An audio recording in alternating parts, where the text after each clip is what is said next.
Well, hey there, folks. Billy Chili here, and here we are with Issues, that favorite Tuesday night show that you've all grown to love and hate at the same time. And I tell you, that's kind of how I feel about it, too. I just love to hate doing this stuff, or hate to love doing this stuff, or I don't know, you figure it out. We're here, and we love it, and we're glad you love it, too. So thank you so much.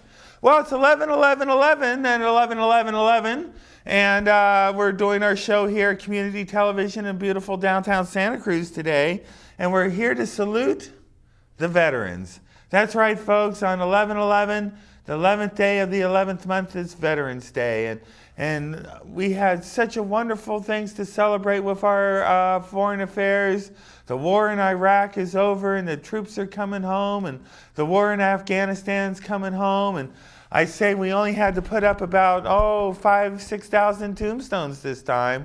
Yeah, you know, people did die over there, and all for a fictitious war to show that New World Order will happen whether you want it or not. We'll take our entire military force, come in, wipe out your dictators for you, take over, run your oil fields, and you won't get a thing for it. So that's how the New World Order seems to be working.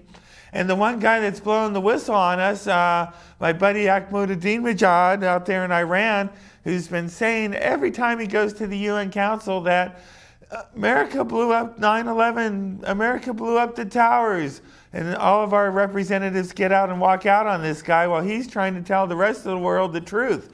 Well, you know what happens with whistleblowers in our government? We got to take this guy out. And just today I heard that, sit down, folks, there's nuclear weapons now in Iran. You remember about 9 years ago or so when we had weapons of mass destruction? We got weapons of mass destruction and they all came on TV to say we had to take over Iraq. Where were those weapons of mass destruction? Hell. Well, here we are in Iran. The guy that's telling the truth, we got to take him out. Oh, and that same watchdog agencies found Iran's got weapons of mass destruction. Well, folks, that war is going to be there in just a couple weeks now. So sit back and we'll watch the Iranian war take place so we can get that country too. Now, if I had a map, I'd be glad to show you all the countries we've taken over so far in the last 5 years. But I think you guys got a pretty good idea that this is the only one sitting here in the middle. They're not going to last long. Well, let's get on to the financial crisis, shall we? We got this crazy stock market thing, and they keep blaming this whole world economy on the Greece debt. And I just don't understand, folks. You know, here's this little tiny country on this great big giant planet with billions and billions of dollars just floating around aimlessly. And here, the whole entire world's economies balance on whether Greece can pay their debts or not. Don't you remember a few years ago when they had the Olympics there and they had to borrow all that money to build the stadiums and get all those people there to have the Greek Olympics? And then, the terror attacks, so we had to pay all that extra money for security. And here we are in Greece and we're having a great old time. Well, the bill is due, folks. And we all enjoyed those Olympics and we all should pay equally. But to make sure the whole world economy runs on that, well, to me, it's kind of like this. It's like if Aromas was having a financial crisis and the whole United States was going to come down in financial ruin unless if we bailed out Aromas. It just doesn't seem to add up, folks. You know, this little tiny town in the middle of this wonderful United States is going bankrupt and we got to bail them out and the whole world's going to go into depression like we haven't seen before because Aromas is going broke. Well, I don't know, but somebody that might know a little bit more about what's going on out there is our correspondent, Scoop Ackerley. He's out there with the Occupy Aromas movement. Let's see what's going on out there with Scoop, shall we?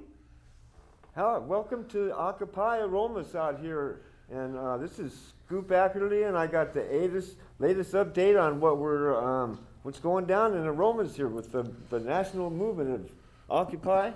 Who are you? Oh, I'm Irie Rostachili.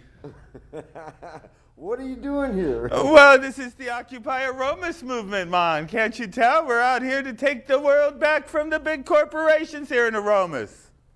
why are you doing all this? Well, we're going to make a stand, man. You know, everybody's occupying everywhere, and there was nobody here in Aromas doing any Occupy movement. And since I have a little farm just down the street, you know, man, I figured I'd come out and occupy Aromas for a couple of days or so. Well, when is this movement going to end? Why, I really have no idea, man. You know, I'm sitting here in front of the Granite Rock construction site, and all I want is to stop spraying the chemicals that's killing all my plants, you know, man. And how can I make my living if the corporations are killing all of my plants now, man? Well, you heard it right here on Issues Tooth In with Scoop Ackerley, and that was right. We're occupying. There was only I just want to say one last thing to the American people now. You know, man, don't let the corporations kill your plants. You know, we have the right to have our own little gardens, and we can grow our plants, man. And don't let the Philip Morris people spray the paraquat and kill all our plants like they did in Mexico now. You know what I'm saying, brothers and sisters. Thank you very much for letting me be on your show, man. Hey, thank you very much for coming and joining us. I love it. Peace out. Well, see, folks, now look at that thing in Aromas out there and how critical it is to the rest of the world that Rasta Chili gets to grow his plants. I mean, that's what the world economy is. It's on the verge of collapse if Rasta Chili can't sell his plants. So, folks, buy as much medical marijuana as you possibly can. And those of you that don't have a card, buy as much pot as you can. And keep the economy flowing, because that's what California needs right now. And speaking of the economy, well, we got to go back to our leader-in-chief, Mr. Change Harder Obama. You know, here he is again. He's running on his campaign right now, taking time out of his presidential duties to make sure he can get out there and raise as much money to go against all these Republican candidates. But anyway, you know, from what I'm gathering, the president wants to make $1 billion, folks. $1 billion for this next campaign to pay for TV ads and to pad his pockets a little bit and make sure the kids got some Christmas presents under the tree and all those good things that are really important to them. And I'm sure that everybody out there is going to dig deep into their pockets and pull out as much cash for Mr. Obama as we possibly can, because we need him for another 4 years. Oh yeah, sure we do. But anyway, covering this campaign right now, we have another correspondent via satellite all the way from somewhere out there in America. Here's Not So Happy Hippo covering the presidential campaign.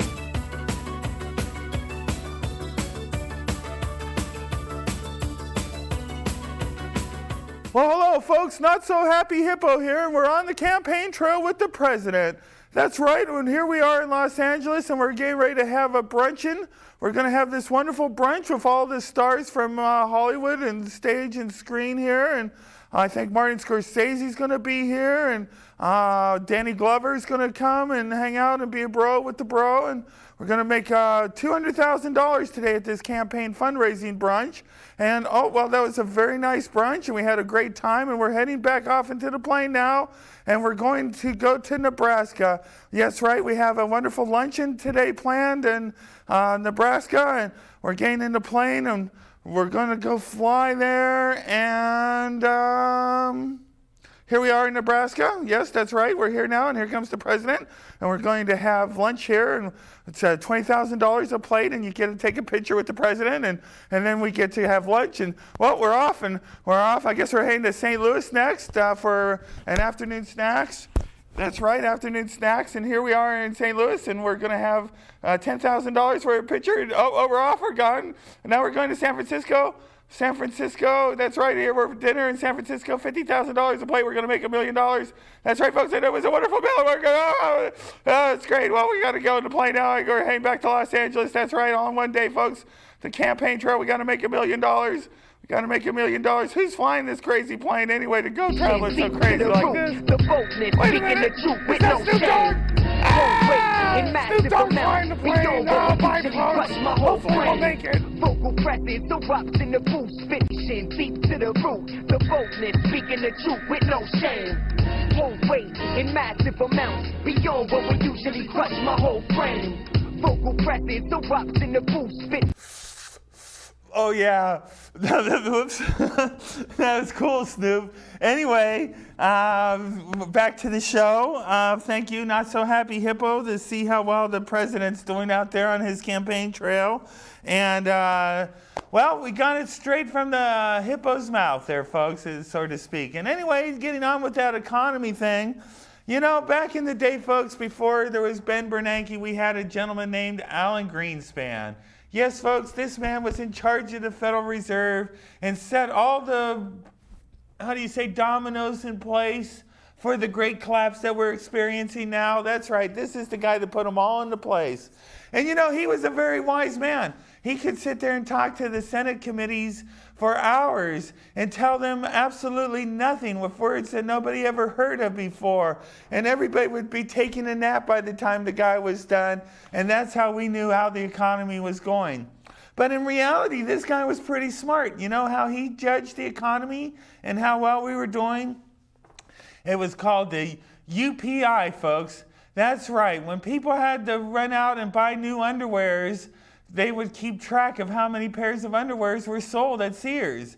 And Alan Greenspan would every month check at Sears and say, how many pairs of underwears have been sold?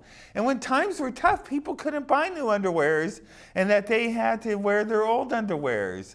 And so, folks, our illustrious Federal Reserve Chairman had this wonderful index called the UPI. That's the Underwear Purchase Index. And that's how we judge the economy. Well, now today we have this wonderful new guy. His name's Ben Bernanke. And this guy can't lie worth shit. And he's pretty much said that we're completely fucked, that there's nothing else they can do to ruin the economy, that it's completely shambled. And it's going to be this way now at least until 2013, they're saying. And so, you know, what does that tell me? Well, good golly, what's his underwear index look like? I think we have shit, man, there's crap all over them underwears. We ain't going to be changing no underwears for a long time, folks. That's what's going on with our economy right now. And who's going to come to the rescue? Well, we have all these wonderful candidates for the Republican side. That's right, folks. Look at these people. They're all a bunch of fucking lame brains, I'm telling you. And the smartest one, the guy that's in charge with his 999 tax policy, which isn't so bad for us Californians that are paying 10, 12, 11. 999 will give us a break. But it's Herman Cain, folks. That's right. This guy might be the next president. And he's getting blasted already for doing silly little things. Remember, Clinton had his Monica, and Edwards has his little bimbo, and now Herman Cain, he's going around pinching little girls on the butt. Oh my goodness, sorry little one, you're just so cute. But at least America can stand proud to know that this guy's going to be a little pervert like the rest of them, and he's not embarrassed to be an honest black man going after the white women. And that's what we got to love about America, where we can go after little white women, little black women, and it's all the same because nobody cares as long as you're going after the women. And that's what we're talking about, Herman Cain. Good luck to you, buddy. Anyway, well, that's it for this. I got Ed Fry, who's the attorney for Occupy Santa Cruz, here as a guest. And we're going to wrap it up with some closing thoughts by Robert Norris. So anyway, let's get on with the show.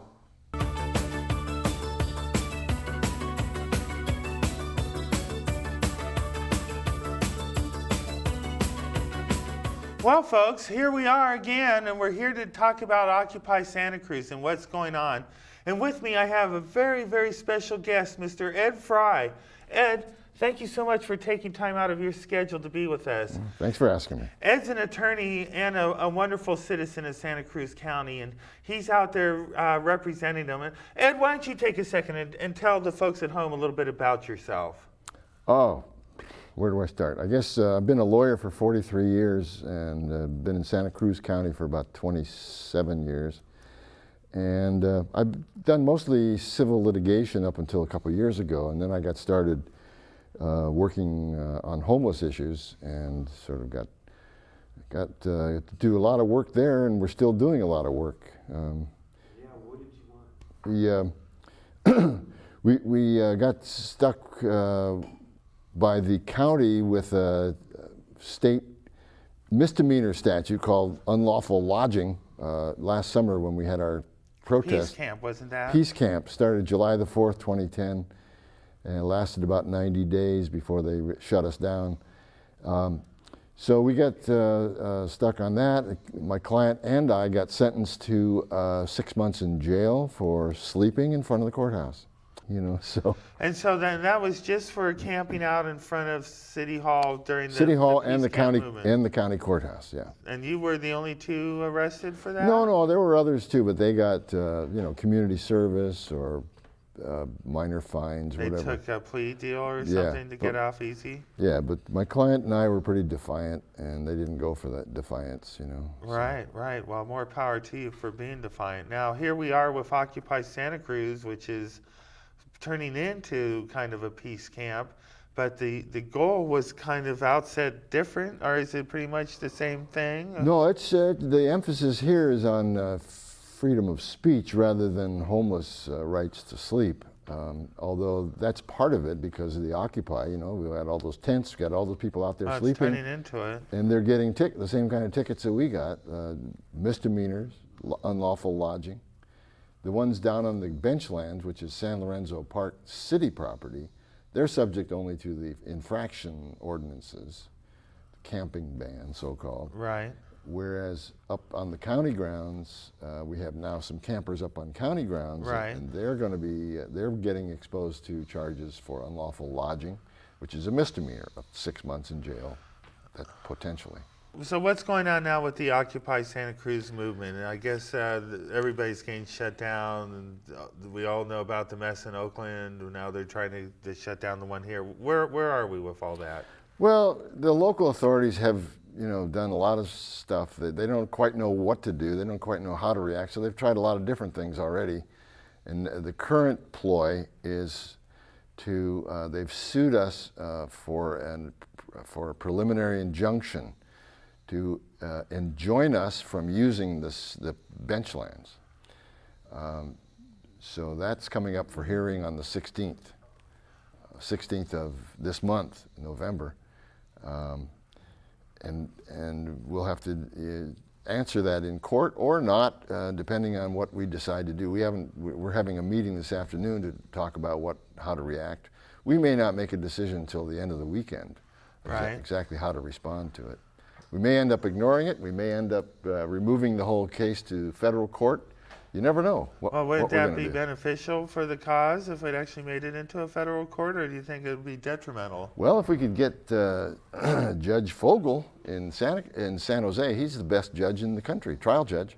He's fair, he's brilliant, he's constitutionally oriented.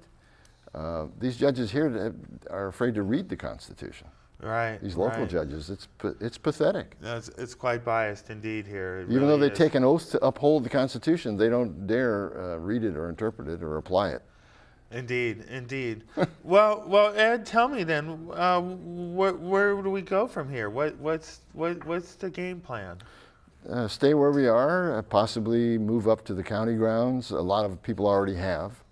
There's about 20 tents up on the county grounds now and about 70 or 80 down on the city grounds, and we're growing. And if they come down hard on us, it's likely that we'll get the same kind of response as they did in Oakland. We'll triple the public support for the whole thing. Right. Well, what do we want as the end?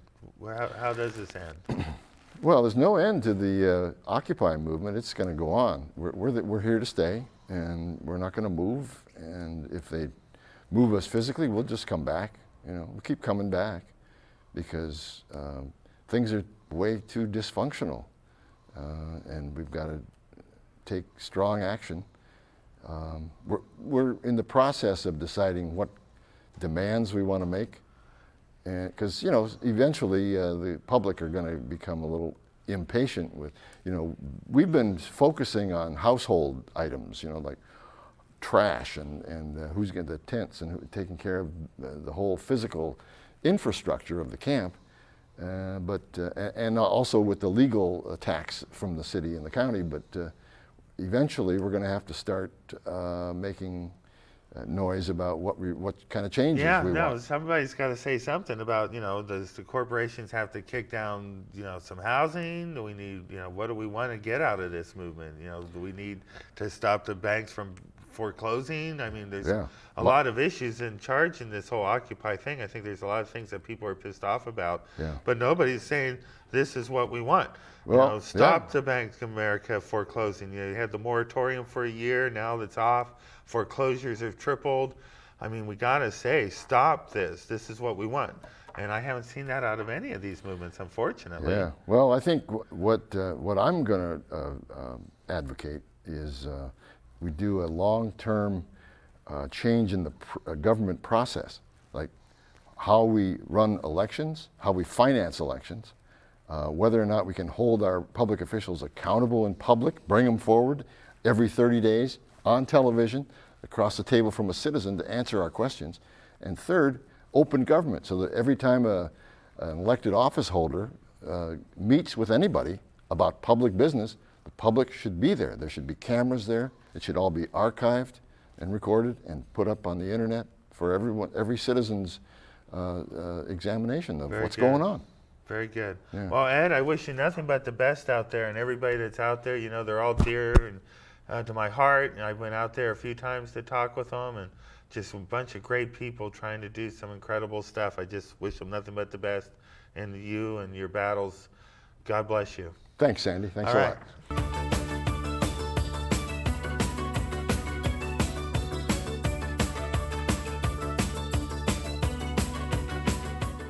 Hi, I'm Robert Norris, and with you again here on Community TV. I'm concerned about a number of issues which I've covered somewhat in the past, but we're entering a colder season. We're entering a time when the issues are becoming even more distinct, and they're being vocalized by a number of people in ways that they weren't vocalized before. The Occupies across the country are an example of how this is happening. We have a change in the city mayor coming up, but no real change in the policies of the Santa Cruz City Council or the Santa Cruz City Manager. A lot of the issues I'm working with at the time of this filming have to do with the criminalization of the poor and the criminalization of political protest that's happening at Occupy Santa Cruz and around the Santa Cruz Courthouse and the San Lorenzo benchlands. A lot of these are fast-breaking issues, and by the time this is aired, a lot of those issues are going to be coming to a head. The city is using a variety of means, as other cities are, to try to clear away protesters who are persistent and long-lasting and beginning to form alliances with other groups, students, union members, folks who are raising issues that the powers that be, if you will, the 1%, don't want them to raise. This is true in our city as well. The Owls, the Swensons, the Canfields, the people who have strong influence on city government aren't interested in having their businesses picketed, aren't interested in having their practices looked at, just as the city council isn't terribly interested in having its procedures examined. Recently, the former mayor, I guess he's now the mayor, but he will be gone by the time this is played, Mayor Coonerty, threatened people with arrest for speaking out from the audience against his repressive policies, against the repressive policies of the city council and of the city government. We have a kind of a typical example of what the city does if you look at how they're treating campers in the San Lorenzo benchlands with Occupy Santa Cruz. They claim that the campers are engaging in poo-pooing and pee-peeing all over the place, and yet at the same time they refuse to open up the bathrooms, and they are actually trying to make it a condition for that these campers not visit the county bathrooms during the day.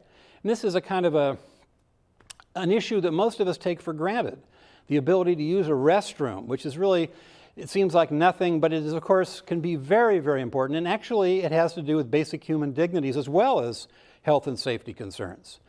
At the city council, when this issue was raised from the audience, angrily, the mayor threatened to arrest the person who raised it.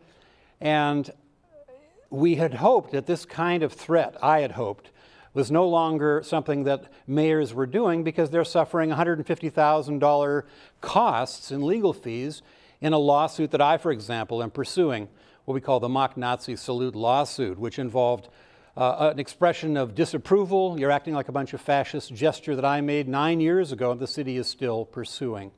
But we have, unfortunately, the same attitude, and perhaps that is why we have these occupies across the country, the same intransigent perspective that there's no need to respond to real issues raised by the real suffering in our community, the foreclosures, the layoffs, the criminalization of people who are simply trying to survive. We're faced now with a situation where the powers that be think that by smearing these groups, calling them campers, calling them dirty, calling them rowdy, that is a way of eliminating that kind of protest. I hope the community sees through this, because what we need is to understand these are the kinds of protests throughout the country that really are the last best hope of this country. We can learn from what has happened overseas. We can learn that they've done it there, and we can do it here. Thanks for listening to me. I appreciate your tuning in, and if you want, you can hear more of this kind of discussion on my twice-weekly radio show at 101.3, the new Free Radio Santa Cruz frequency. I encourage you to tune in and listen. It's every Sunday from 9:30 in the morning to 1 in the afternoon, and every Thursday evening from 6 to 8. You can also get it at freakradio.org. Thanks again for listening. Well, folks, that brings us to a close of another wonderful episode of Issues, the political talk show that's sure to make you regurgitate your dinner from tonight. And I hope you had something tasty, because it sure does taste bad coming back up. Let me tell you just how politics are these days. It gurges my tummy too, folks. Well, anyway, look forward to seeing you next month with an all-new show. Have a happy Turkey Day, and I'll talk to you real soon. Bye now.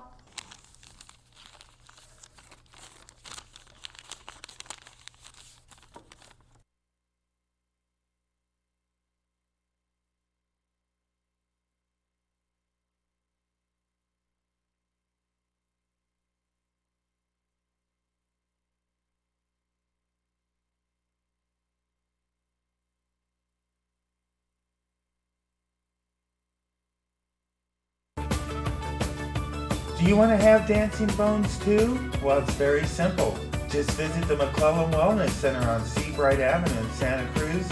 Give him a chance and he'll make your bones dance the night away. McClellan Wellness Center.